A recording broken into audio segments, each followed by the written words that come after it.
ৰদালি তোমাৰ চুলিতে খুৰি কপালে জানাম হিয়া অৰুণে পুৱাতে হাঁহি কপালি তলতেনো নিতে দিয়ে ঠোঁট ৰঙা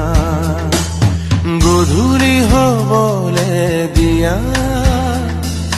জোনাকো নামিব তেতিয়া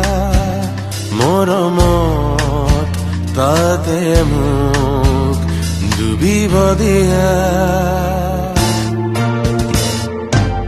দুপৰৰে ৰদালি তোমাৰ চুলিতে খুৰি কপালে জানা মোৰ হিয়া অৰুণে পুৱাতে হাঁহি কপালি তলতেনো নিতে দিয়ে ঠোঁট ৰঙা গধূলি হবলে দিয়া জোনাকো নামিব তেতিয়া মৰমত তাতে মোক ডুবিব দিয়া